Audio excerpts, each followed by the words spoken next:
ओम नमो भगवते वासुदेवाय नमः। ओम नमो भगवते वासुदेवाय नमः। ओम नमो भगवते वासुदेवाय नमः। हेलो, नमस्ते, जय श्री कृष्णा, राधे राधे, जय श्री श्याम। कैसे हैं आप लोग? मैं आपसे इस वीडियो में फिर से आपका बहुत बहुत बहुत स्वागत करती हूँ। तहे दिल से स्वागत करती हूँ अपने दोस्तों का, अपने फ्रेंड्स का, अपने भाइयों का, अपने बहनों का।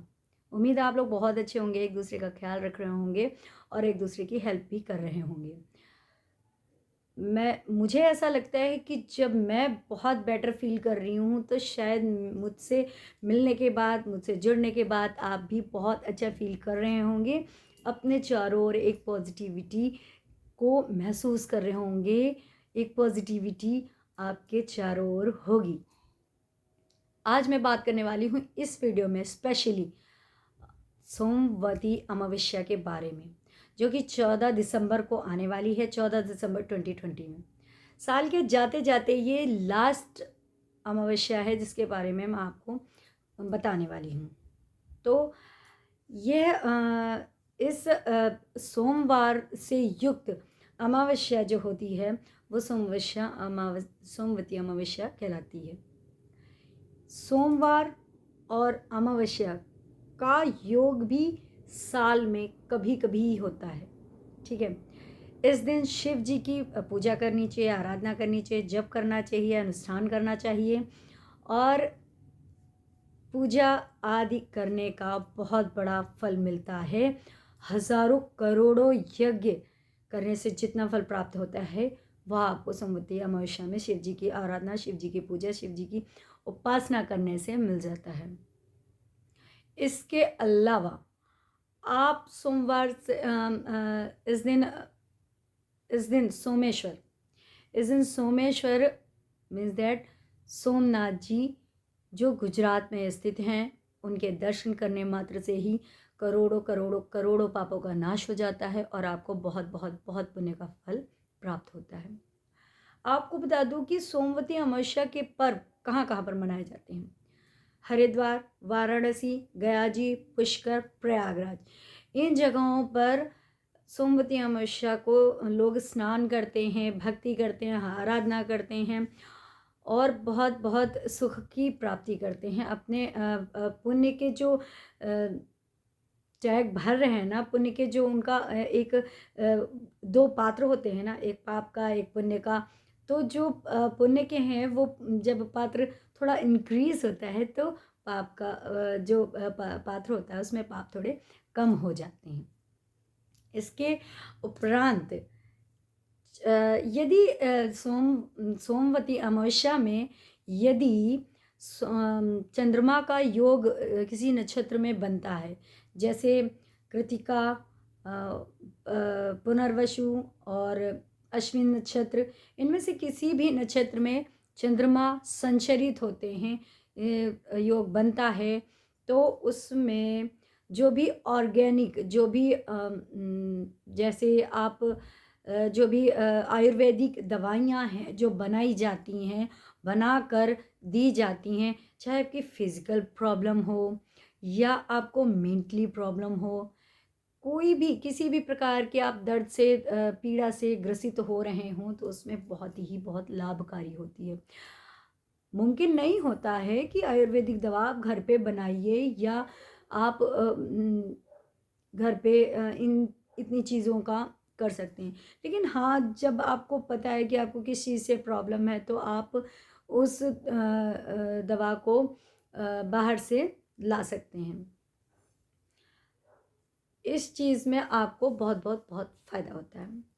कोशिश कीजिए कि उस दिन किसी से लड़ाई ना हो, ना घर पे, ना भाई बहनों में, ना ही माता पिता से, ना ही अपने दोस्तों से और ना ही आप जहाँ पर वर्क कर रहे हैं, आप अपना काम कर रहे हैं, वहाँ पर किसी से लड़ाई हो। एटलीस्ट अड़ोस पड़ोस में भी ना हो। बहुत बहुत बहुत कोशिश कीजिएगा। आपको बता दूं कि इस दिन विशिष्ट योग में पितृदोष की शांति, पितृदोष की शांति, प्रॉपर्टीज़ को लेकर जो भी प्रॉब्लम होती हैं, या आपके बेटे या बेटी का किसी का रिश्ता नहीं हो पा रहा है, किसी की शादी नहीं हो पा रही है, किसी का मतलब बात बहुत आगे तक बढ़ती है और बढ़ते बढ़ते शादी तक बात पहुंच भी जाती है, लेकिन बात कहीं ना कहीं अटक जाती है। तो इसमें आप प्रयास करेंगे तो कोई भी उपाय आप करते हैं तो वह सफल जरूर होगा, आपके रुके हुए काम बन जाएंगे। इस दिन व्रत करना चाहिए, शिव जी की पूजा करनी चाहिए। कैसे पूजा? गंगा जल, दूध, फल फूल, मिष्ठान और धूप दीप आदि जलाकर करना चाहिए। दूध, घी, दही, ये सब सारी लिक्विड चीज़ें होती हैं ना, इनसे शिव जी की पूजा आराधना अनुष्ठान जप व्रत जरूर करना चाहिए। इस दिन भगवान विष्णु जी की भी पूजा करनी चाहिए। भगवान विष्णु जी पीपल में स्वयं साक्षात रूप से उस दिन विराजमान होते हैं, तो पीपल की भी पूजा करनी चाहिए, उनकी प्रदक्षिणा करनी चाहिए, मतलब उनकी परिक्रमा लगानी चाहिए। एटलीस्ट 108 बार तो लगानी चाहिए। यदि आपसे पॉसिबल नहीं है तो 7 परिक्रमा तो लगानी ही चाहिए। ब्राह्मणों को दान दीजिए, ब्राह्मणों को घर बुलाकर खाना खिलाइए, गायों को भोजन दीजिए और ब्राह्मणों को फल फूल और वस्त्र आदि का दान करना चाहिए। इससे आपको आपके घर की दरिद्रता भी दूर होती है, पितरों की शांति, पितृदोष जिन जिन के यहाँ है उनकी शांति होती है। अब आते हैं चंद्रमा। चंद्रमा की स्पेशल पूजा करते हैं। उस दिन आकाश में चांद दिखाई नहीं देता है। सब मानते हैं कि अमावस्या का दिन बहुत ही नेगेटिव होता है, ऐसा नहीं है। सारे दिन भगवान ने बनाए हैं, सारी जो है रातें भगवान ने बनाई हैं, तो अमावस्या का दिन भी कैसे नेगेटिव हो सकता है। सारी चीज़ों को पॉजिटिव लेकर चलिए तो आपको बहुत बहुत बहुत अच्छा फील होगा। इसके अलावा शिव जी की जब आप पूजा करते हैं, शिव जी के मस्तक पर तो चंद्रमा विराजमान है ना, तो जब आप शिव जी को प्रसन्न कर लेंगे तो चंद्रमा आपके ऊपर वैसे ही प्रसन्न हो जाएगा। आपकी राशि का चंद्रमा ठीक रहेगा। चंद्रमा ठीक रहने से आपको जैसे कोल्ड है या आपको सर्दी जल्दी जल्दी हो जाती है, तो इसमें बहुत बहुत बहुत बहुत आराम मिलेगा। तुलसी की पूजा करनी चाहिए, घी का दीपक जलाना चाहिए। आपको यदि लगता है कि बहुत कभी मेरा मन नहीं लग रहा है, कभी मन उदास हो रहा है या आप मेंटली डिस्टर्ब हैं, तो आप तुलसी जी की पूजा करना शुरू कर दीजिए। आपको इससे बहुत बड़ा फ़ायदा होगा। मैं निधि आपका स्वागत करती हूँ अपने और आपके YouTube चैनल पॉजिटिव वाइब्स पर। तहे दिल से स्वागत करती हूँ। उम्मीद है आपको मेरी बातें समझ में आती हैं और मेरे वीडियोस पसंद आते हैं, तो लाइक शेयर सब्सक्राइब जरूर कीजिए। मिलती हूँ अगले वीडियो में। तब तक के लिए जय श्री कृष्णा, राधे राधे, जय श्री श्याम।